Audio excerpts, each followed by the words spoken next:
বাংলাদেশের ঐতিহ্যবাহী জেলা নওগাঁ ধামইরহাট থানার অন্তর্গত ইসবপুর বনগ্রাম জামে মসজিদের উদ্যোগে দিনের বেলায় নবমতম ঐতিহাসিক তাফসিরুল কোরআন মাহফিল।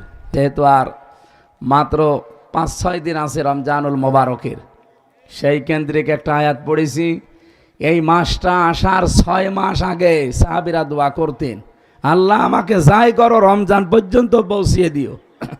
রমজান শেষ হয়ে গেলে আবার ৬ মাস দোয়া করতেন, আল্লাহ রমজানে যা পেলাম এটা যেন বাকি ৬ মাস আরও চালাতে পারে। তাহলে ৬ রমজানের জন্য এত আগ্রহ নিয়ে তারা থাকতেন, অথচ আজ ৫-৬ দিন বাকি আছে। আমাদের কোনো আগ্রহ আছে? কোনো প্রস্তুতি আছে? প্রস্তুতি আছে কিভাবে সেহরি করা যায় আর ইফতারি করা যায়, এটার জন্য আসে রমজান। এখানে করণীয় কি এবং বর্জনীয় কি আছে? বিশ্বনবী মোহাম্মদ রাসূলুল্লাহ কি করতেন এ মাস আসলে? যেহেতু এটা শাবান মাস চলছে, নবীজি বলেন শাবান মাস আসলে আমি সবচাইতে বেশি রোজা রাখতাম। আমাদেরও উচিত রমজানের ট্রেনিং নেওয়ার জন্য এ মাসে বেশি বেশি রোজা রাখা। এখানে রোজায় আছেন কি? হাত তোলেন তো। একজন, আর এই যে একজন হাত তুলেছে কোনো মুসলমানই দিইনি। ওই যে ওইটা, এবারে দাঁড় করেন তো। হ্যাঁ দাঁড়াও, মুসলমানে দিয়েছো? নো খুলে দেখানোর দরকার নেই, ঠিক আছে, মনে হয় মুসলমানে দিয়েছে। রোজা আমরা এই যে এতগুলো মানুষের ভেতরে, আমি অসুস্থ এবং সফরে আছি, এখানে রাখতে পারি না, আমার রোজা রাখা দরকার। জালেমরা 3টা বছরে জেলখানার ফাঁসির কন্ডেম সেলের ভেতরে খাবারও দিত না ভালো, এই জন্য আমার ডায়াবেটিস হয়ে গেছে। এটা সুস্থ হতে তোমার সময় লাগবে তো।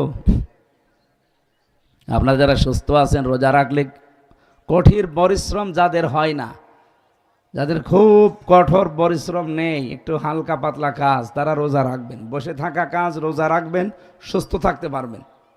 রোজা রাখলে গ্যাস্ট্রিক ভালো হয়। কালকে বলবেন সুবহানাল্লাহ। এই রমজান আসতেছে, অনেক মানুষ বলে হুজুর আমি রোজা রাখতে পারি না গ্যাসের কারণে। ওটা একটা শয়তান। রোজা রাখলে গ্যাস আরো ভালো হয়, এ কথা বলেন না কেন?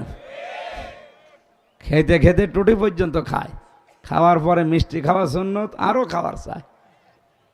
বেশি বেশি যারা দুনিয়ায় খাবার খায় দেখবেন ওদের 2টা জিনিস খুব তাড়াতাড়ি বড় হয়, একটা পেট আর একটা মোষ। এত বড় বড় পেট হয়, মহিলারা লজ্জা পায়, কি গো সন্তান হয় আমাদের আর পেট হয় এর। আখেরি ভুড়ি কোলাকুলি করতেছে, আপনি পাবেন না। ও কোন মারা যায় এমনও পেট আছে। কি এত বড় পেট হবে কেন আপনার? আপনাকে সন্তান পেটে? বলেন, দুনিয়াতে কোন নবীর জীবনী পড়ে আমি পাইনি নবীদের পেট বড় ছিল না, তাদের বুক বড় ছিল, পেট ছোট ছিল। এই কথা বলেন না কেন? আর আমরা এমন উম্মত, বুক নেই, খালি পেট। বুক আছে আমাদের? নেই। 2 নম্বরে মোষ খুব বড় হয়, এত বড় বড় মোষ হয়, যেটা রাখা দরকার এটা রাখে না, খালি মোষ রাখে। আশা করছি আগামী থেকে রোজা কেউ ছাড়বেন না। ফামাং শাহিদা মিনকুম শাহরা ফালিয়াসুমহু। তোমাদের ভেতরে কেউ যদি অন্তত রোজার মাস পেয়ে যায়, সে যেন অবশ্যই রোজা রাখে। এ কথা কার? ফালিয়াসুমহু, অবশ্যই সে যেন রোজা রাখে। আল্লাহ সেরকম শরীর স্বাস্থ্য তৌফিক সামনে আমাদের যেন দান করেন, বলেন আমিন। আমরা এবার তাফসিরে যাচ্ছি। রব্বুল আলামিন বলেন শাহরু রমাদান আল্লাযী উনজিলা ফীহিল কুরআন হুদাল লিন-নাসি ওয়া বায়্যিনাতিম মিনাল হুদা ওয়াল ফুরকান। এই সেই রমজান মাস। রমদান শব্দের শাব্দিক অর্থ হচ্ছে পুড়িয়ে ফেলা, জ্বালিয়ে দেওয়া, নিঃশেষ করা, ভস্ম করে দেওয়া। আল্লাহ বলেন এই সেই রমজান মাস আল্লাযী উনজিলা ফীহিল কুরআন, যে মাসে আমি আল্লাহ আমার কোরআন নাজিল করেছি। হুদাল্লিন নাস, এর ভেতরে মানুষের জন্য পথ নির্দেশিকা আছে। বাজ্জিনাত, স্পষ্ট দলিল আর প্রমাণ দেওয়া আছে। মিনাল হুদা ওয়াল ফুরকান, এই দলিল প্রমাণ দেখে মানুষ জীবনে পথ চলতে পারবে, সত্য আর মিথ্যা পার্থক্য করে জীবন চালাতে পারবে। এবার একটা গোপন কথা বলছি, এইদিকে তাকান। এই যে ফুরকান শব্দটা আল্লাহ আয়াতের মাঝে দিয়েছেন, রমজান মাস পেয়েছেন, আর রমজান পাওয়ার পরেও যদি আপনি সত্য মিথ্যা এ কোরআন দিয়ে পার্থক্য করতে না পারেন, আপনার কাছে রমজান আসা না আসা সমান।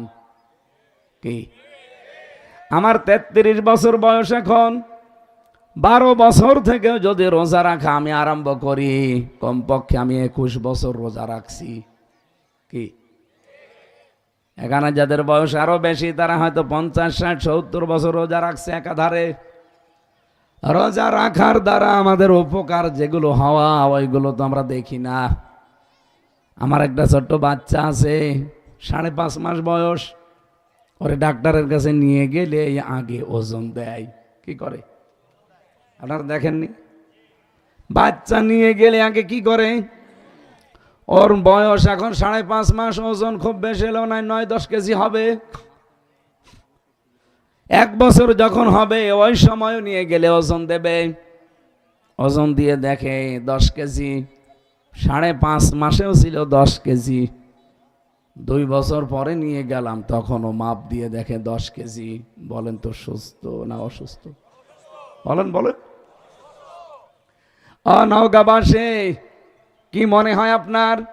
আমি যে 21 বছর একাধারে রোজা রাখছি, ওই 21 বছর আগে আমার চরিত্র, আমার কাজকর্ম যা ছিল, 21 বছর পরও আমার কাজকর্ম শরীর তাই আছে, কোনো পরিবর্তন নেই। তাহলে বুঝতে হবে আমি অসুস্থ না সুস্থ। এই জন্য লিখলে সাজিং সাকাতুম ওয়া সাকাতুম জাসাদিস সাওম, পৃথিবীর প্রতিটি জিনিসের জাকাত আলাদা আলাদা আছে।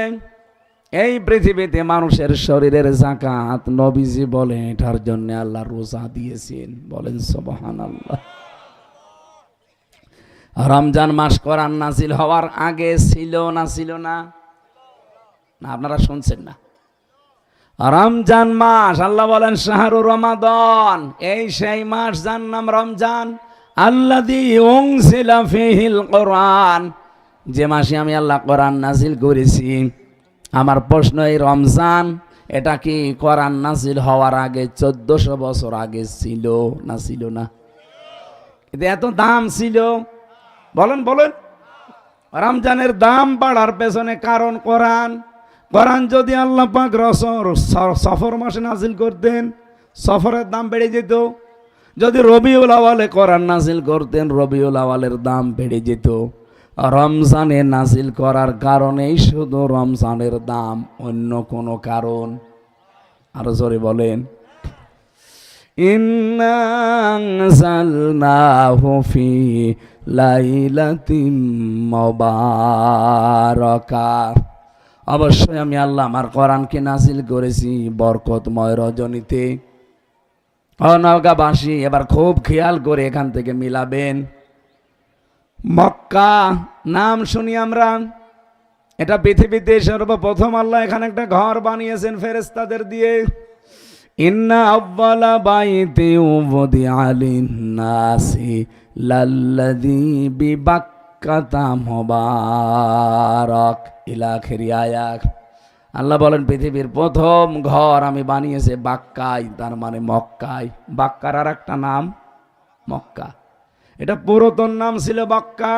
এই জন্য কোরআনে আল্লাহ ওই নামটা দিয়েছেন, সূরা আলে ইমরানে পাবেন। এখান থেকে আমি যেটা শিক্ষা দিতে চাই, মক্কার দাম ছিল না, শুধুমাত্র আল্লাহর ঘর আছে, এই জন্য মক্কা শহরের দাম আল্লাহ বাড়িয়ে দিয়েছেন। তামাম পৃথিবীর মাঝখানে, এইটা তামাম পৃথিবীর। 2 নম্বরে মদিনা, এর মূল্য ছিল না। মানুষ এমনিতে ইয়াসরিব বলতো, কিন্তু নবীজি ওই শহরে যাবার পর বিশ্ব নবীর মাকবারা কবর ওই দেশে আছে, ওই শহরে। এই জন্য মদিনার দামও আমার আল্লাহ বাড়িয়ে দিয়েছেন। এখানে 2 জন সভাপতি, 2 জনের নামই দেখলাম আলহাজ। সভাপতি কোনটা? দুইটা সভাপতি হাজি।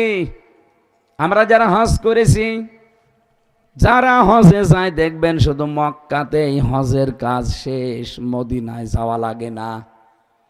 না, আপনি যদি হজ করতে চান মক্কাতে সব কাজ করে ফেলতে পারবেন, মদিনায় যাওয়া লাগবে না, কারণ হজের কোনো কাজ মদিনায় নেই। এরপরেও যত মানুষ হজে যায় তামাম দুনিয়া থেকে, মক্কার কাজ শেষ করে অন্তত তাড়াতাড়ি মনে আনসান করে কখন যাব মদিনায়। অন্তত 8 দিন 40 ওয়াক্ত নামাজ, 5 8টা 40 ওয়াক্ত নামাজ জামাতে নবীজির মসজিদে নববীতে পড়ার জন্য মানুষ চেষ্টা করে। বলেন এখানে মক্কায় সব কাজ শেষ হজের, মদিনায় যাওয়া লাগবে না। এরপরও দুনিয়ায় এমন মানুষ আমি পাইনি যারা মক্কা থেকেই চলে আসে দেশে, না, যেখান থেকেই যেখানে যাক মক্কার কাজ শেষ হলে আগে তাড়াতাড়ি মদিনায় চলে যায়, কারণ ওখানে কবর আছে রাসূলুল্লাহর। তাহলে মদিনার দাম বেড়েছে রাসূলের কারণে, মক্কার দাম বেড়েছে কাবা শরীফের কারণে, রমজানের দাম বেড়েছে আল্লাহর কোরআনের কারণে। আমি আবার বলছি, রমজান এটা কি কোরআন নাজিল হওয়ার আগে দুনিয়ায় ছিল? ছিল আপনি জানেন, আন্দাজ বলছেন। 1400 বছর আগে হয়তো জানুয়ারি ফেব্রুয়ারি ছিল, হ্যাঁ, বৈশাখ জ্যৈষ্ঠ আষাঢ় ছিল। কোরআনে কারিমে এই যে সূরা, এটা তাওবার 36 নম্বর আয়াত, ইন্না ইদ্দাতাশ শুহুরি ইনদাল্লাহি 12 শাহরান ফি কিতাবিল্লাহ ইয়াউমা খালাকাস সামাওয়াতি ওয়াল আরদা মিনহা আরবাআতুন হুরুম। রাব্বুল আলামিন বলেন, অবশ্যই আমি আল্লাহর কাছে গণনার দিক থেকে মাসের সংখ্যা 12টা, এটা আমি বানিয়েছি ওই সময় আসমান আর জমিন যখন তৈরি করি, তখন আমার কিতাবের ভেতরে এই দুনিয়াতে 12টা মাস হবে, ওইটা আমি আল্লাহ লিখে রেখেছিলাম। আপনি কথা বুঝতেছেন? তার মানে জানুয়ারি ফেব্রুয়ারি বৈশাখ জ্যৈষ্ঠ আষাঢ় না, এটা মুহররম সফর রবিউল আউয়াল রবিউল সানি, এরকম 12টা মাস। এটা আমার আল্লাহ ওই দিন তৈরি করে রেখেছেন যেদিন আসমান আর জমিন তৈরি করে। এটা কতদিন আগে কেউ জানে না। তাহলে বোঝা যাচ্ছে আল্লাহ ফি কিতাবিল্লাহ দিয়েছেন আল্লাহ, যে আমার কিতাবের ভেতরে। কিতাব মানে কি? আরো জোরে বলেন। এই কোরআনে আল্লাহ দুনিয়া তৈরি হওয়া যায় দিন, ওই দিন 12টা মাসের নাম লিপিবদ্ধ করে দিয়েছেন। এই 12টা মাসের ভেতরে রমজান নেই। আরো জোরে, মিনহা আরবাতুন হুরুম, এর ভেতরে 4টা মাস পবিত্র। কয়টা? মুহররম, বলেন বলেন। মুহররম একটা, রজব একটা, শাবান একটা, রমজান একটা। কেউ কেউ অন্য আরেকটা মাসের নামও দিয়েছেন। অধিকাংশ মুফাসসিরিন ইকরামে 4টা মাসের নাম কেন দিলেন?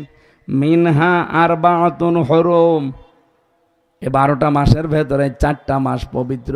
শুধু এখন না, ওই জামানায় যারা কাফের মুশরিক ছিল তারাও কিন্তু এই 4টা মাস পবিত্র মনে করত। হ্যাঁ, আপনার 12 মাস আপনার সাথে মারামারি গন্ডগোল লড়াই চলছে, হামলা মামলা আপনার সাথে লেগে আছে। হঠাৎ করে যদি এই 4 মাসের কোনো 1 মাস চলে আসতো, ওরা বলতো ঠিক আছে আপনার সাথে ঝগড়া আছে, ঝগড়া আবার তৈরি করব, কিন্তু এই মাস যাক, এই পবিত্র মাসে আপনার সাথে আমার কোনো ঝগড়া হবে না। মামলা দিয়েছি, হবে আবার মামলা চালাবো, কিন্তু এই মাস যাক। কি বুঝলেন এখান থেকে বলেন তো? তারা মুশরিক কাফের। এরপরও এই 4টা মাস অন্তত রমজানের ভেতরে যেহেতু আছে, এই মাসকে তারা সম্মান দিয়ে গন্ডগোল মারামারি হানাহানি কেস কাম বন্ধ করত, এরপরে আবার চালু করত। অথচ আমরা মুসলমান, এই যে রমজান প্রায় এসে গেছে, বলেন তো আমাদের মারামারি গন্ডগোল বন্ধ হয়ে গেছে? কালকেও কুষ্টিয়াতে 3 জনকে জায়গায় মেরে ফেলেছে ক্রস দিয়ে। এ ভালো না খারাপ সেটা পরে, রমজান আসলে তো এগুলো বন্ধ হওয়া দরকার, বিশেষ করে হত্যা, বিশেষ করে মিথ্যা। কি কথা বলেন না কেন? কিন্তু থামতেছে এগুলো। দিন যত যায় আমরা দেখি আরো রমজান আসলে অনেকের বৃদ্ধি বাড়বে। অথচ নবীজির হাদিস হচ্ছে রমজান আসলে আল্লাহ শয়তানকে শৃঙ্খলিত করে ফেলে, শয়তানকে বেঁধে ফেলে, জাহান্নামের যত দরজা বন্ধ করে দেয়, জান্নাতের যত দরজা আছে সব আল্লাহ খুলে দেয়। আরে ভাই, শয়তান বাধা, জাহান্নামের দরজা বন্ধ, জান্নাতের দরজা সব খোলা, এরপরেও তো দেখি না অনেকেই শয়তানি করে। কি ছিনতাই করা একটা ভালো কাজ না শয়তানি কাজ? এখন চলছে না, রমজানে বন্ধ থাকবে। ঘুষ খাওয়া যদি অনেকে রমজানে ডাইরেক্ট খায় না, কিন্তু ইনডাইরেক্ট ঘুষ খাওয়া লোক নেই। টেবিলের ডয়ার খুলে রাখে যে এর ভেতরে দিন ইফতারি করে খাবো।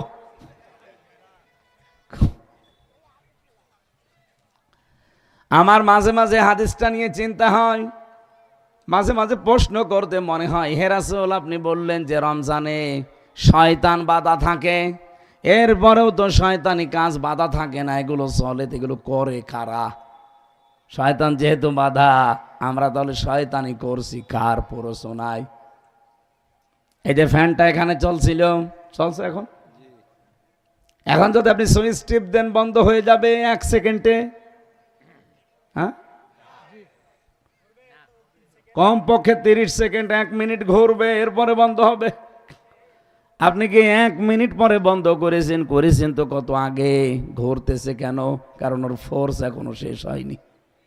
11 মাস যারা বাবা শাহজালাল সব হালাল চালান, 1 মাস হয়তো রমজানে শয়তান বাধা আছে, কিন্তু আপনার চোরকি তো বন্ধ নেই। ঘুষ যারা খেত তারা চলতেছে, সুদ যারা খায় তারা চালছে, যারা বউ মারে তারা ওটা চালিয়ে যাচ্ছে। 1 মাস পরে শয়তান আবার ছাড়া পেয়ে যায়, ওর শয়তানি আবার ওই জায়গা থেকে শুরু হয়। যদিও আস্তে আস্তে একটু ঝিমিয়ে পড়েছিল, কিন্তু আবার যে শয়তান ছাড়া পায়, ও যেহেতু দোস্ত শয়তানের। আমি জেলখানায় থাকাকালীন আমার নিচতলায় একটা লোক গাছ আর গাছ লাগিয়েছিল, টবের ভেতরে গাছ আর গাছ লাগিয়েছে। জেলার তো হিন্দু মানুষ এসে বলছে, তুই গাছ আর গাছ লাগালি, গাছ পেলি কোথায়? বলছে, স্যার আমি ওই যে গিয়েছিলাম আদালতে হাজিরা দিতে মামলার, আর আমারও তো অনেক বন্ধু বান্ধব আছে, তারা আসার সময় আমারে গাজার পোটলা দিয়েছিল, বীজ। গাজার এই বীজ আমি মুখের ভেতরে রেখে দিয়েছিলাম। জেলখানাতে প্রবেশ করার সময় তো মেশিনে প্রবেশ করায়, মেশিনের ভেতরে ঢুকিয়েছে, কিন্তু আমার গাজার এই বীজ ধরা পড়েনি। ভেতরে এসে টবের ভেতরে আমি লাগিয়ে দিয়েছি, 2 মাস হয়েছে, স্যার দেখেন কত বড় হয়ে গেছে। জেলার বলছে, শয়তান তোরে পুলিশে গাঁজা খাওয়ার কারণে দিল জেলখানায়, আর তার গাঁজার গাছ লাগিয়েছিস তুই, তোরে দেব কোথায়? তোরে তো স্বর্গে দেওয়া লাগবে। তো হিন্দু মানুষ কি বলছে, তো বেহেশত বিশ্বাস করে না, স্বর্গ বিশ্বাস করে। বলছে তোরে স্বর্গে দেওয়া লাগবে, তারপরে তোর গাঁজা খাওয়া বন্ধ হবে। তা আপনি 11 মাস এভাবে অবৈধ কাজ চালান, বেপরদায় চলেন, হঠাৎ শয়তান রমজানে বাধা পড়ে যায়, আপনি হয়তো করবেন না, ঠিক আছে, কিন্তু ঈদের দিনের পরে যে শয়তান ছাড়া পেয়ে যায়, আপনি আগে যা ছিলেন ওই ফ্যানের মতো ঘুরতেই থাকেন। শয়তান এসে এবার আরো হাওয়া দেয়, ঘোরেন জোরে। জান্নাতের দরজা সব খুলে দেবে আল্লাহ রমজানের 1 তারিখে। বিশ্বনবী বলেন, 3টা প্রকার মানুষ ছাড়া, 3 প্রকার মানুষ ছাড়া আমার আল্লাহ সবাইকে মাফ করে দেবে। 1 নম্বরে যারা মা বাবাকে পাওয়ার পরেও এই পৃথিবীতে তাদের সেবা যত্ন করে খুশি রাখতে পারে নাই। মা বাবাকে যারা খুশি রাখতে পারে না, সেবা করে যত্ন করে তাদের পেছনে খরচ করে, এই মানুষগুলোর মাফ হবে না, এরা ধ্বংস হয়ে যাবে। বলেন নাউজুবিল্লাহ। দামুরহাটবাসী, এটা রাজনৈতিক বিষয় না, এটা আমার আখেরাত তৈরি করার বিষয়। রমজান আসার পরও কিন্তু আপনি মাপ পাবেন না যদি মা বাবার গুরুত্ব আপনার কাছে না থাকে। আমি একটা সন্তান, আল্লাহর কসম এই পৃথিবীতে কোনো সন্তানই চায় না যে বিয়ের পরে তার মা বাবা যেন আলাদা হয়ে যায়। চাই না, কেউ চায় না। মা বোনেরা যারা বিভিন্ন জায়গায় বসে আছেন, অনেকে মনে করছে যে হুজুর মনে হয় আমার বিরুদ্ধে বলবে না, আমি আপনাকে ভালোবাসি। আল্লাহর কসম, কোরআন আমার সামনে, নবীজি বলেন আমার কাছে তিনটা জিনিস ভালো লাগে বেশি। এক নম্বরে মেয়ে লোক, আমারও ভালো লাগে। আমি চাই আপনারা জান্নাতি হয়ে যান, কিন্তু যা করছেন একটা মাত্র কারণে অধিকাংশ মেয়ে লোক জাহান্নামের আসামি হয়ে যাচ্ছে। যদি শোনে নিজের মা বাবা আসতেছে, স্বামীকে দিয়ে বাজার করায়, স্বামীর কত আদেশ করে থাকে যে এই করা লাগবে এই করা লাগবে, অথচ স্বামীর মা বাবা যদি আসে গুরুত্বই দিতে চাই না।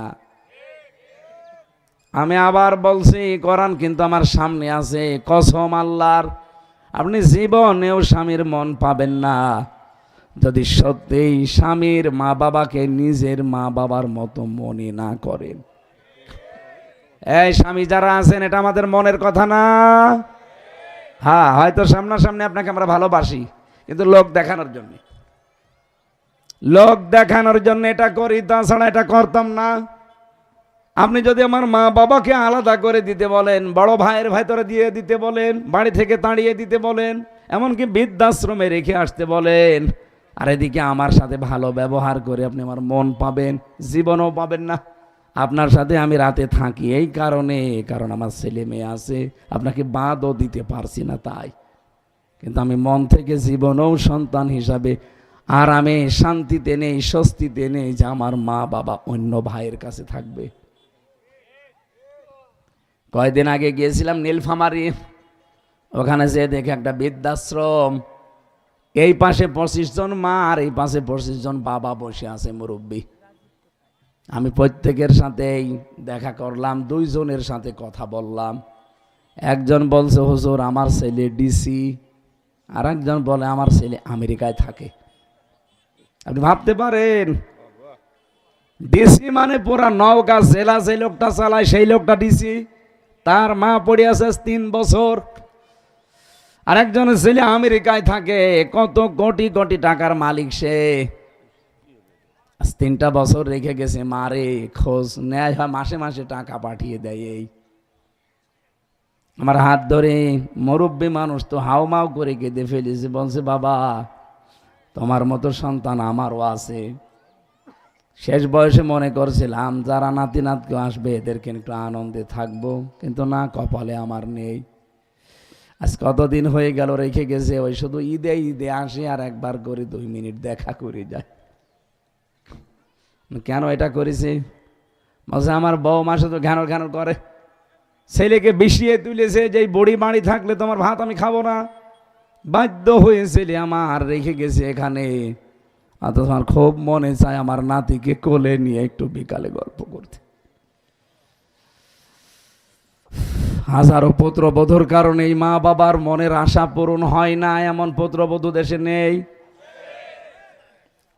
বেটার বউ যারা বসে আছেন, শুধু নামাজ পড়া, শুধু রোজা রাখা, শুধু কালো বোরকা পরা যদি জান্নাতে যাওয়ার গ্যারান্টি হতো, আল্লাহর কসম আমি এই ওয়াজ করতাম না।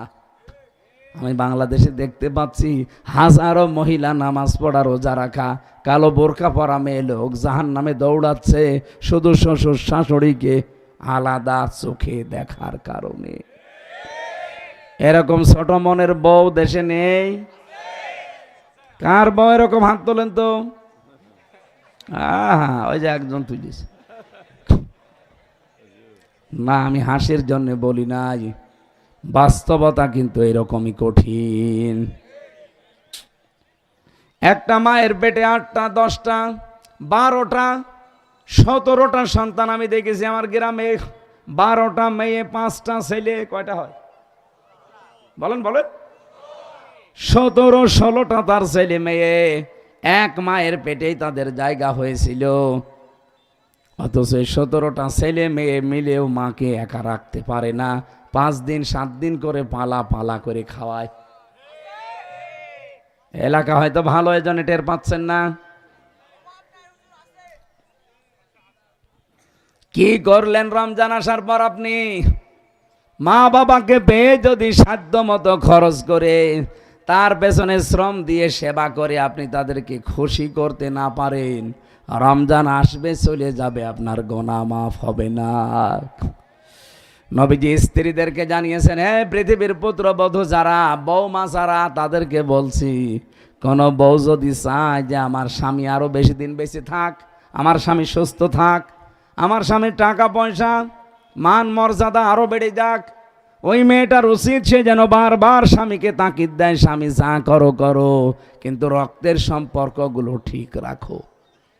একটা স্বামীর সাথে সবচাইতে বেশি রক্তের সম্পর্ক তার মা বাবার। এই বলেন না কেন? এরপরে তার ভাই বোনের, বলেন বলেন। হাজারো বোর কারণে আপন ভাইয়ের সাথে কথা বলতে চায় না, নিজের বোনের প্রতি খরচ করে দেবে, সেগুলো বোর কারণে আমরা অনেকে দিতে পারি না। না, অনাই পরের মেয়ে, কিন্তু আমার তো আপন, আমার তো আসল রক্ত এটা। আমি কেন ওর পেছনে শ্রম দিতে গিয়ে, ওর কথা শুনতে গিয়ে আমার আখেরাত আমি নষ্ট করব কোন কারণে? দরকার হয় বউ পাল্টাবো। কেউ রাজি না। রাজি আছেন কারা বউ পাল্টাতে? হাত তোলেন তো। হ্যাঁ তোলেন হাত। আলহামদুলিল্লাহ। এলাকায় তো বিয়ে করার জন্য অনেকে এক পায়ে খাড়া দেখছি না। সম্মানিতা মা বোন কোথায় বসে আছেন আমি জানি না। এই আওয়াজ বাড়ান। কি মাইক নিয়েছেন? গলা ভেঙে যাচ্ছে। ছাতা দিয়েছে মাইক না।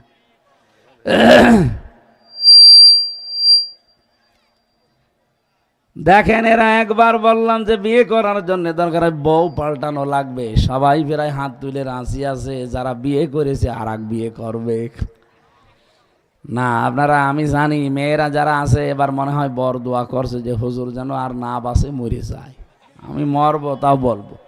আমি দেখতে পাচ্ছি আপনি জাহান্নামে যাচ্ছেন। নিজের মা বাবাকে যেই নজরে দেখেন, বাংলাদেশে শ্বশুর শাশুড়িকে ওই নজরে দেখলে এই দেশে কোনো পরিবার আলাদা হইতো না। বলেন? হ্যাঁ, বৃদ্ধাশ্রমে যাওয়া লাগতো না। কতগুলো বৃদ্ধাশ্রম বাংলাদেশে তৈরি হয়েছে দেখতে পাচ্ছেন, অথচ বৃদ্ধাশ্রম তৈরি করা হারাম।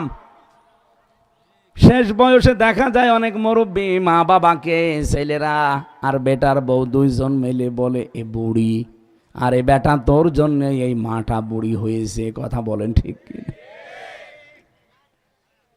আপনার কপাল নষ্ট হয়ে যাবে, জীবনে ওই কপাল আর জোড়া দিতে পারবেন না। রমজান আসলেও আপনার মাফ হবে না। 2 নম্বরে নবীজি বলেন, যারা আমার নাম শোনে কিন্তু দরুদ পড়ে না, এই মানুষগুলো ধ্বংস হয়ে যাক। প্রশ্ন আসতে পারে, হুজুর আমরা তো দরুদ পড়ি না। এই এদিকে তাকান। দরুদ বলতে আমরা যা বুঝি, বাস্তবে আসলে ওই জিনিস ওইটা না। দরুদের ভেতরে যে কথাগুলো পড়া হয়, এই কথাগুলো আপনার প্র্যাকটিক্যাল লাইফে থাকা লাগবে। কি পড়েন দরুদে? আল্লাহুম্মা সাল্লি আলা মুহাম্মাদ, হে আল্লাহ তুমি রহমত নাজিল করো মুহাম্মাদের উপরে। আল্লাহ যেন সহসায় আপনাকে প্রশ্ন করছে, কে মুহাম্মদ? আপনি বলেন সাজ্জিদিনা, মুহাম্মদ আমাদের নেতা। মুহাম্মদ কি? বলেন বলেন। মুহাম্মদ মাওলানা, তিনি আমাদের গাইডলাইন দাতা। অথচ আপনি তার গাইডলাইন মতো চলেন না, তাকে নেতা মানেন না, অন্য কাউকে নেতা মেনে চলেন। আপনার দরুদ পড়া হয়নি। বলেন? যাদের দরুদ এখনো ঠিক হয়নি, তার মানে যাদের নেতা এখনো ঠিক হয়নি, যাদের আদর্শ এখনো ঠিক হয়নি। আপনি কিয়ামত পর্যন্ত দরুদ পড়তে পারেন, আপনার দরুদ কবুল হচ্ছে না। এটা যদি রাজনীতি মনে করে কেউ মন খারাপ করেন, আপনার কপালে আগুন লাগবে। এখনই মরে যান, এখনই কবরের ভেতরে দেওয়ার সময় আমি তো বলে দেব, বিসমিল্লাহি ওয়া আলা মিল্লাতি রাসূলিল্লাহ, আল্লাহর নামে রাসূলের আদর্শের ওপরে রেখে গেলাম। অথচ আপনি নেতাই এখনো পর্যন্ত ঠিক করতে পারেননি। আজকে থেকে সিদ্ধান্ত নিয়ে বাড়ি যাওয়া লাগবে, যাদের নেতা ঠিক নেই, মরণের আগে আমরা নেতা ঠিক করে ফেলবো। আর আমাদের নেতা হবে মহিলা। বলেন বলেন। এটাকে রাজনীতি মনে হচ্ছে আপনার কাছে? মনে হওয়া লাগবে। আর রিজালু কাওয়ামুনা আলান নিসা, আল্লাহ বলেন মহিলা হবে আজ্ঞাবহ আর পুরুষ হবে দায়িত্বশীল, নেতা, গাইডলাইন দাতা। আজ বাংলাদেশে কোরআনের এই কথাগুলো আমরা বলতে পারতাম না, এই জন্য আমাদের বউগুলো রাজমিস্ত্রি আর আমরা যোগাইলে। দেখেন কোরআন বলছে মহিলা হবে তোর আজ্ঞাবহ আর নেতা হবে পুরুষ। হাদিস হচ্ছে লা ইউফলিহা কওমুন, নবীজি বলেন কখনো ওই জাতি সফল হতে পারে না যে জাতির নেতৃত্বে আছে কোনো মহিলা। আজ ৫৪ বছর আমরা সফল হতে পারি না, এর কারণ আমাদের উপরে সব মহিলা। আপনি আমেরিকার দিকে তাকান, ওরা সাঁতে মাতাল হলেও কিন্তু তালে ঠিক আছে। আজকে কত বছর হয়ে গেল আমেরিকা, আপনি দেখেছেন আজ পর্যন্ত ওরা নেতা কোনো মহিলাকে বানিয়েছে? ওরা জাতে মাতাল, তালে ঠিক আছে বলে না, কোনদিন ওরা মহিলাকে বানায় না। ট্রাম্পের মতো একটা মানুষকে প্রধানমন্ত্রী বানিয়েছে, কিন্তু কোনো মহিলাকে ওরা বানাবে না। আমাদের দেশে কি পুরুষ মানুষ নেই? বলেন, আগামী থেকে সিদ্ধান্ত নিয়ে যাবেন। এটা শুধু এখানে না, এটা রেকর্ড হচ্ছে সারা বাংলাদেশের সবাইকে বলছি, আগামী এই দেশের নেতা হবে পুরুষ না মহিলা? পুরুষ। আমরা মহিলার পেছনে থাকতে চাই না। হ্যাঁ, পুরুষ মানুষ আসেন। মহিলা তো দেখলাম, যেটা দায়িত্বে ছিল ওইটাও মহিলা, যেটা বিরোধীতে ছিল রওশনের সাথে মহিলা। পরে মহিলা বলা যায়? চাচা যে কোন রশিতে বিয়ে করেছিল আল্লাহ ভালো জানে, শরীরই চলে না। না, চাচার তো যৌবন অটুট ছিল, শেষ বয়সে এসে স্ট্যাটাস দিছ আমার যৌবন এখনো অটুট। ৮০-৮৪ বছর বয়স তার, এই পুরুষ মানুষ যদি বলে আমার যৌবন এখনো অটুট, আমার মনে হয় এতদিন বেঁচে থাকলে আমাদের চাষি আরো বেড়ে যেত। কে চাষার জীবনে একটাই শখ, শুধু বিয়ে করা। যাই হোক, পুরুষ মানুষ আসা লাগবে সামনে, কোনো মহিলাকে নেতৃত্বে নিয়ে আসা। তাহলে আপনার রমজান আসবে, রমজান যাবে, আপনার মাফ হবে না।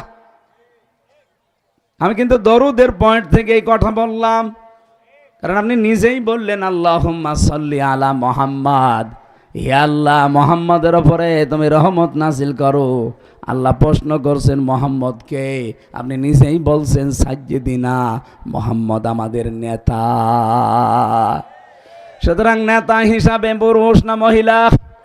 আরো জোরে বলেন, বলেন আর একবার। মানা যাবে? খালি সামিয়ানার নিচে? আলহামদুলিল্লাহ, এটা আমি আপনার উপকারের জন্য বলছি ভাই। কিয়ামতের দিন মহিলার পেছনে যদি আপনাকে দাঁড় করিয়ে দেয়, আপনি জবাব দিতে পারবেন আল্লাহর কাছে? এটা পুরুষ মানুষ দিক। ৩ নম্বরে বিশ্ব নবী জানিয়েছেন রমজান মাস পেয়েছে, কিন্তু নিজেদের গোনাগুলো সরিয়ে নিতে পারে নাই, মাফ করাতে পারে নাই, ওই লোকটার জীবন ধ্বংস হয়ে যাক। একটা বছর পরে আসতেছে, গত বছর কত মানুষ রোজা রেখেছিল, এবছরে তারা আর পায়নি, সব মাটির নিচে অবস্থান নিয়েছে। আগামী রমজান পাবো কিনা জানি না, মাটির নিচে সরে যাওয়া লাগতে পারে। কথা বলে না কেন? যাওয়ার আগে এই রমজানে যেন আমরা নিষ্পাপ হয়ে যেতে পারি, বলেন আমিন। রমজানুল মোবারকের রোজাগুলো আমার আল্লাহ কিন্তু ফরজ করে দিয়েছেন, শুধু আমাদের উপরে না। কুতিবা আলাইকুমুস সিয়াম কামা কুতিবা আলাল্লাযীনা মিন ক্বাবলিকুম লাআল্লাকুম তাত্তাকুন। শুধু তোমাদের উপরে রোজা ফরজ করে দিলাম তা না, তোমাদের পূর্বে যত জাতি দুনিয়া আমি আল্লাহ পাঠিয়েছিলাম প্রত্যেকের উপরে রোজা ফরজ ছিল। প্রত্যেকের উপরে কি ছিল? কেন দিয়েছিলাম জানো? লাআল্লাকুম তাত্তাকুন, যেন ভীতি অর্জন করতে পারো। তাকওয়া শব্দটার ব্যাখ্যা অনেক মানুষ আমরা এখনো পর্যন্ত আধুনিক যেগুলো শুনি নাই, ওই মানধাতা বলে শুনেছি। তাকওয়া মানে ভয়। কি ভয়? তাকওয়া মানে ভয় আসলে কি, এটা কি অনেকে কিছু জানেই না। একটা মাস রোজা রাখার পরে তাকওয়া অর্জন করবেন। তাকওয়ার আধুনিক ব্যাখ্যা হচ্ছে আল্লাহর নিষিদ্ধ কাজগুলো ঘৃণা ভরে ছেড়ে দেওয়ার নাম তাকওয়া। হ্যাঁ, কথা বলছেন? এই যে যারা জমি জায়গা দিয়ে সুদ খান, এমনকি টাকা পয়সা ছেড়ে রাখেন, সুদের টাকা 1000 টাকা দিলে 100 টাকা করে বেশি দেয় না, এই এলাকায় সব নেই। এই নিষিদ্ধ কাজটা সামনে রমজান, ছেড়ে দেওয়া লাগবে। নিজের আসল টাকা বাদ দিয়ে লাভের টাকা ছেড়ে দেবেন কারা? হাত তোলেন তো। একজন শুধু টাকা ছেড়ে রেখেছে, আলহামদুলিল্লাহ। এলাকায় এই গুণাটা নেই, ভালো। অনেক জায়গায় এগুলো 180 মাইল বেগে চলছে। এটা কিন্তু মায়ের সাথে জেনা করার গুনাহ। আপনি যাই মনে করেন 1000 টাকা ছেড়ে রাখবেন, 200 টাকা 100 টাকা করে মাসে মাসে বেশি দেবে। আপনি মনে করবেন আমি মায়ের সাথে জেনা করে আসলাম। আরো জোরে বলেন, আরো জোরে বলেন। কি মনে হয় আপনার যে মায়ের সাথে এই হারামি কাজ করে কেউ এসে নামাজ পড়লে নামাজ হয়? তাকওয়া মানে কি? আল্লাহর নিষিদ্ধ কাজ, এটা সুদ খাওয়া, এটা আমি ঘৃণা করে ছেড়ে দিলাম, এর নাম তাকওয়া। আল্লাহ এইটা দেওয়ার জন্য রমজান দিয়েছিলেন। রমজান আসতেছে, চলেও যাবে, কিন্তু আমার যদি এটা তৈরি না হয় ভেতরে, ওই যে সে 21 বছর বয়সে যে ওজন ছিল, 33 বয়সে সে একই ওজন। আমি সুস্থ না অসুস্থ? অসুস্থ মানুষ। আমি সুস্থ হতে চাই সামনে। আমি জেলখানায় ঢোকার সময় ওজন ছিল আমার 56 কেজি, না 64 কেজি। বের হওয়ার সময় আমার 56 কেজি। ওজন বেড়েছে না কমেছে? আমার ভাইরা, কোরআনে কারিম যেহেতু আমাদেরকে সত্য আর মিথ্যার পার্থক্য করার জন্য আল্লাহ দিলেন, সামনে সত্য পথ কোনটা, মিথ্যা পথ কোনটা, ওটা রমজানে কোরআনের সাথে সম্পর্ক রেখে এটা দেখে দেখে জীবন চালাবেন। যদি দেখেন যে এটা সত্য পথ, এটা মিথ্যা পথ, অবশ্যই আপনাকে ছাড়া লাগবে। এরপরেও যদি মিথ্যা জানার পরও অনুসরণ করে অনুগত্য করে চলেন, আল্লাহ বলেন ওদের সাথে আমি যা করেছি তোদের সাথেও তাই করব। এটা সূরা বানী ইসরাইল 8 নম্বর আয়াত। এই জন্য ওরা সত্যকে সত্য জানার পরেও মানত না। আল্লাহ ওদেরকে যদি ধ্বংস করে দেয়, আজ এই রমজানে কোরআনের সাথে সম্পর্ক করার পরে সত্যকে সত্য জানার পরও যারা মানতে চাবেন না, আল্লাহর কসম ওই জালেমদের আল্লাহ যেভাবে করেছে আপনাদের ওইভাবে করবে। আল্লাহ আমাদের হেফাজত করুন, বলেন আমিন। আয়না ঘরে আমি তো বড়টায় যাইনি, মিনিটায় গিয়েছিলাম, ছোটটায়। ওরা চেয়ারে বসিয়ে হাতে আর পায়ে ক্লিপ লাগিয়ে দিত, গলার সাথে একটা বেড লাগিয়ে দেয়।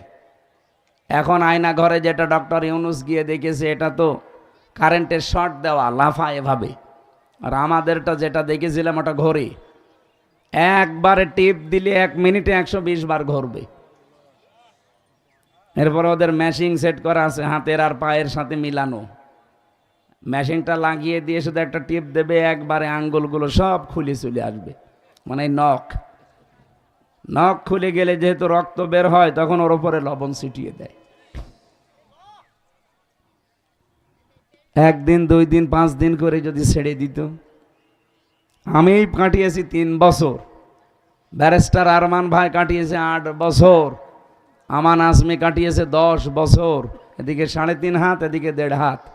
সামনে একটা টয়লেট দেওয়া, কিন্তু জালনা দরজা নেই, দেওয়ালও দেওয়া নেই, দরজা দেওয়া নেই। ওদের সামনে আপনাকে টয়লেট করা লাগবে। কি যে কঠিন পরিস্থিতি তৈরি করে রেখেছিল ডক্টর ইউনুস। এটা দেখার পরে বলছে মুরগির ঘরও তো এর চাইতে বড়। আসলেও মুরগির ঘরও আমি দেখেছি এর চাইতে বড় হয়। এই যে পোল্ট্রি মুরগির ঘর কত বড় বড় দেখেছি, আর ওর ভেতরে অত বড় ঘর হলে কমপক্ষে 5-7টা ঘর বানাবে। এদিকে 3.5 হাত, এদিকে 1.5 হাত, সামনে টয়লেট দেওয়া। বলেন কতটুকু জায়গা? প্রত্যেকের জন্য আলাদা আলাদাভাবে ঘর সেল করা, সামনে লোহার ব্যারিকেড দেওয়া। খাবার দেয়, ঠেলে দেয় একটুখানি জায়গায়, যে বাটি ঢোকানোর মতো ফাঁকা করা আছে, খাবার এখান থেকে ঠেলে দিয়ে দেয়, খোলে না।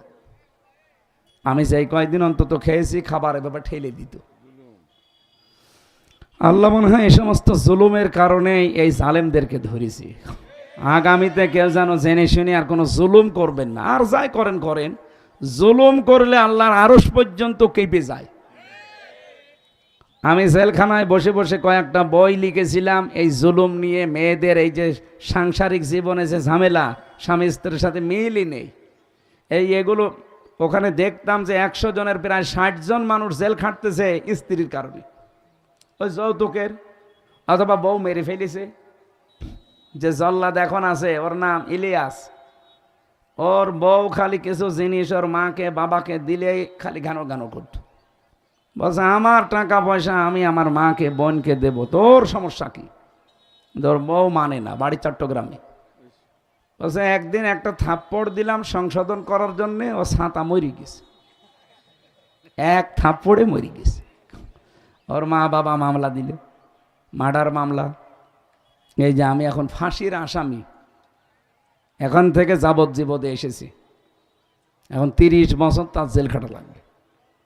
জিনিসটা তো খুব বড় না, একটা ছোট্ট বিষয়, সংশোধনের জন্য একটা চড় দিয়েছিল জায়গা মতো, ছাতা মরিয়েই গেছে। তো এইরকম মা বাবা কি স্ত্রী আর স্বামীর জীবনী নিয়ে ওখানে দেখে দেখে লিখেছিলাম আমি, ওটা আছে আমার গাড়িতে। মেয়েদেরকে পড়াবেন ওইটা, বিশেষ করে স্ত্রীকে আর মেয়েকে বিয়ে দেওয়ার আগে বইটা পড়িয়ে বলবেন তোর বিয়ে হবে এবার। নবীজি নিজে মেয়ের বিয়ে দেওয়ার সময় বলেছিলেন, ফাতেমা তোমার বাবা হিসাবে আমি সব কিছু তোমার জন্য করেছি, যা চাইয়েছো সাধ্য মতো দিয়েছি, কিন্তু একটা নতুন দুনিয়ায় তোমাকে পাঠাচ্ছি আলীর কাছে, ওটা তো আর তোমার বাবার মতো না যে যখন যা মনে করবা তাই, না, সাবধান আমার আলী যেন সঙ্গত কারণে তোমার উপরে রেগে না থাকে, যদি সঙ্গত কারণে নারাজ হয়ে যায়, আর যদি তোমার মরণ হয় ওই অবস্থায়, আমাকে যদি খবর দেয় যে আপনার ফাতেমা মরে গেছে আপনার মেয়ে, আমি তোমার বাবা হওয়ার পরও তোমার জানাজায় যাব না। আমাদের বউরা যদি, মেয়েরা যদি বাবার কাছ থেকে এরকম ধমক পাইতো, ও স্বামীর কাছে যে সোজা হয়ে যেত, ওর বাবা আরো সাহস দেয়, তোর কিছু হলে তুই চলে আসবি, তোর অন্য জায়গায় বিয়ে দেব। তো তখন স্বামীরে মানতে চায়। এজন্য এই পারিবারিক জীবনে দাম্পত্য যে কলহগুলো আছে তার সমাধান কি করা লাগবে এই নিয়ে একটু লিখে বাইরে এসে ওটা পাবলিশ করেছি। ওটা যাওয়ার সময় পারলে মেয়ের জন্যে, বর জন্যে নিয়ে যান। পৃথিবীতে 3টা জায়গায় যদি কেউ সময় এবং সম্পদ খরচ করে, তার জবাব আল্লাহর কাছে দেওয়া লাগবে না। 1 নম্বরে পরিবারের জন্যে। কাদের জন্যে বলেন? হ্যাঁ, যাদের একেবারে নেই তাদের বাদ দিলাম, যাদের আছে সম্পদ আপনি কি করবেন? আপনার পরিবারস্থ লোকদের জন্য যদি ব্যয় না হয়, অনেকে এগুলো জমা করে করে রাখে, হঠাৎ একদিন পটল তোলে, যা, কিছুই করতে পারে না। এই জন্য সামর্থ্য অনুযায়ী কৃপণতা না করে, বখিলগিরি না করে আপনি সামর্থ্য অনুযায়ী পরিবারের জন্য জায়েজ কাজে খরচ করবেন। যেটা পরিবারের জন্য খরচ হয় ওই টাকার হিসাব কিয়ামতে আল্লাহর কাছে দেওয়া লাগবে না। 2 নম্বরে যারা কোরআন প্রচারে, কোরআন প্রতিষ্ঠায়, কোরআন বোঝার জন্যে সম্পদ ব্যয় করে, সময় ব্যয় করে, কিয়ামতের দিন ওই টাকা পয়সা, ওই সম্পদ, ওই সময়ের হিসাব আল্লাহ বাইরে রাখবে, বলবো ওগুলো জবাব তো দেওয়া লাগবে না, যা। 3 নম্বরে যারা জিহাদের ময়দানে কাজ করে, নিজে যদি জিহাদ করতে পারেন তো ভালো, যদি জিহাদ করতে না পারেন, যারা কাজ করে তাদের পেছনে আপনার সম্পদ, আপনার সময় ব্যয় করবেন। কি কথা বুঝতেছেন বলেন? তাম পৃথিবীতে এখন সবচাইতে বড় জিহাদের ময়দান হচ্ছে কোরআনের ময়দানে টিকে থাকা, বিশেষ করে বাংলাদেশে। সুতরাং এই ময়দানে আপনি কোরআন কেন্দ্রিক জীবন যাপন করবেন। কিয়ামতের দিন আপনার সম্পদের হিসাব, আপনার সময়ের হিসাবই আল্লাহ যেন না নেয়, বিনা হিসাবে, বিনা বিচারে যেন আল্লাহ মাফ করে দেন। বলেন আমিন।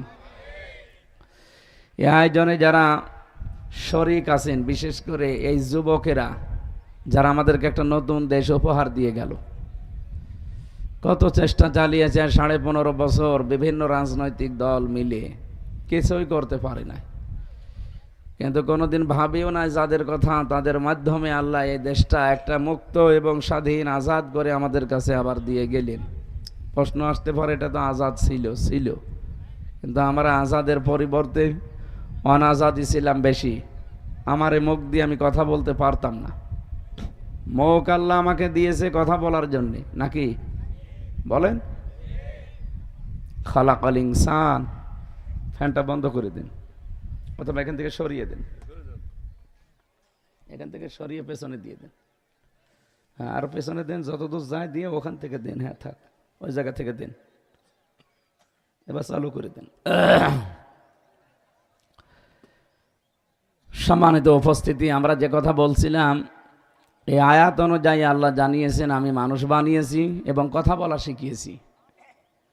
কথা বলা এই শিখানো পৃথিবীর কেউ পারে না। যদি আপনার এই কণ্ঠের ভেতরে যে স্তরগুলো আছে আল্লাহ যদি ঝামেলা করে দেয়, জীবনেও কথা বলতে পারবেন না।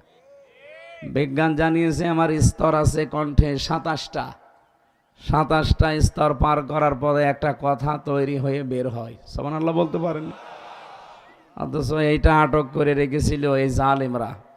কথাই বলতে পারতাম না। না কথা বলতেন না কি বলতেন? বলতাম, ওরা যা বলে দিত তাই বলতাম। তার মানে অন্যের কণ্ঠে নিজের কথা, একটা কথা হইল।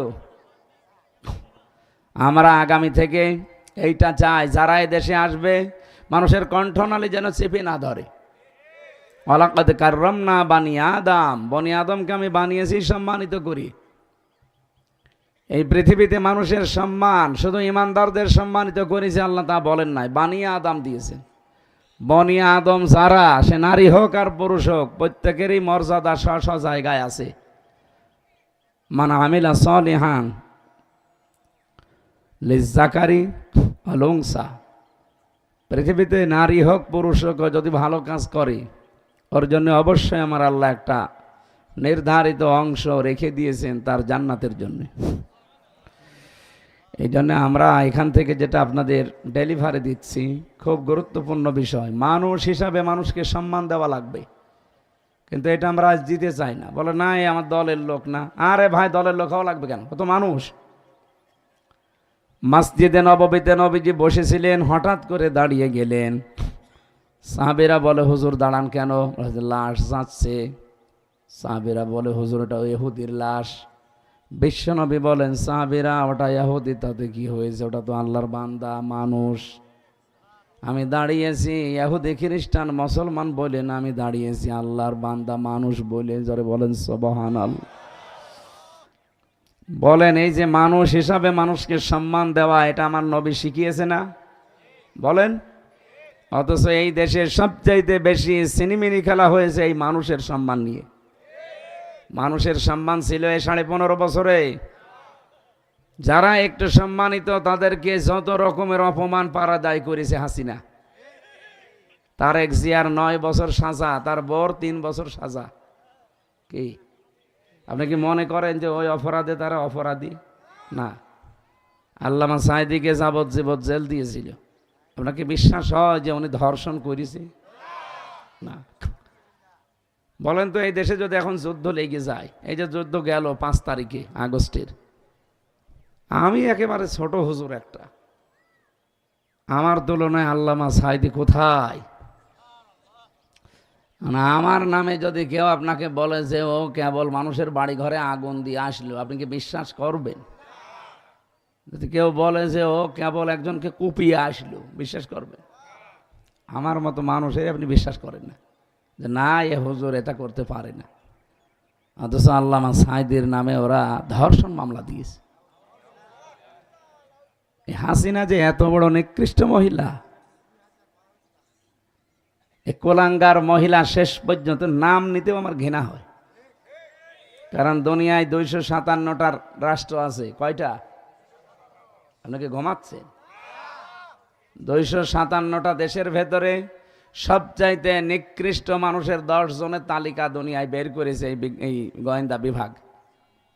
এর ভেতরে 1 নম্বরের নাম দিয়েছে হাসিনা, 2 নম্বরে বাশার আল আসাদ, সিরিয়ার ওই যে পালিয়েছে ওইটা, 3 নম্বরে ইসরায়েলের বনি নেতানিয়াহু, বানিয়ামিন নাকি নাম ওই শয়তানের, নেতানিয়াহু। এরকম 10 জনের নাম পেলাম, তার ভেতরে 1 নম্বরে আমাদের আল্লাহর ওলির নাম। এর মতো নিকৃষ্ট মানুষ দুনিয়াতে আর নেই। এই জন্য আমরা এখান থেকে যেটা বোঝাতে চাচ্ছি আপনাদের, রব্বুল আলামিন মানুষ হিসাবে আমাদের সম্মান দিলেন। যেই মহিলাকে ওরা সাজিয়ে নিয়ে এসেছিল পিরোজপুর থেকে মিথ্যা সাক্ষী দেওয়ার জন্যে, অ্যাডভোকেট তাজুল ইসলাম জিজ্ঞাসা করছে, মা আপনাকে কি মাওলানা সাইদি ধর্ষণ করিয়েছে? বলছে জি হ্যাঁ। তাই আপনার জন্ম তারিখ কত সালে জন্মগ্রহণ করেছেন? বলছে 1975 সালে। ধর্ষণ করেছে কত সালে? 1971 সালে। অ্যাডভোকেট তাজুল ইসলাম ওই দিন বলেছিল, মাননীয় আদালতে পয়েন্ট একটু লেখেন, ওর জন্ম 75-এ, ও ধর্ষিতা হয়েছে 71-এ। ওটা কি রোহের জগতে? ওই দিনই মামলা ঢিসমিস হয়ে যাওয়ার কথা না? বলেন বলেন। এরপরও শয়তানরা জালেমরা তারে যাবজ্জীবন জেল দিয়েছে, একেবারে মরণ পর্যন্ত। আমৃত্যু কারাদণ্ড দিয়ে 13টা বছর পরে ইঞ্জেকশন দিয়ে মেরে ফেলল। আর এগুলো সব করেছে আমরা জানি, যাদেরকে ওরা হত্যা করেছে পর্যন্ত সব ইন্ডিয়ার প্রেসক্রিপশন মতো, ওখান থেকে যা আসে ও তাই করে। কি করলেন আপনি? ওদের দেশের জন্যে, ওদের উপকারের জন্যে, মন রক্ষার জন্যে নিজের দেশের মানুষগুলো মেরে ফেললেন। এখন আপনার পাশে তো ওরাও নেই। আপনি দেখেন ভারত এখন জরিপ চলছে, হাসিনাকে দেশে রাখা যাবে না যাবে না। 100 জনের প্রায় 66 জন বলছে না, ওর এখানে রাখা যাবে না। হয় বাংলাদেশে ওর মাল, বাংলাদেশের মাল বাংলাদেশে ফেরত পাঠান, নয় অন্য দেশে দিয়ে দিন। আমার দেশে রাখে আমাদের বাংলাদেশের সাথে সম্পর্ক খারাপ আমরা করতে চাই না। সারা জীবন যা দিলেন একবারেই গণেশ উল্টিয়ে গেছে। এই জন্য নিজের দেশের সাথে গাদ্দারি করা, মুনাফিকি করা, বেঈমানি করা, এর মতো আর হারামি দুনিয়া আর কেউ নেই। কথা বলেন না কেন? আগামীতে যেন এরকম হারামি কেউ আর না করে।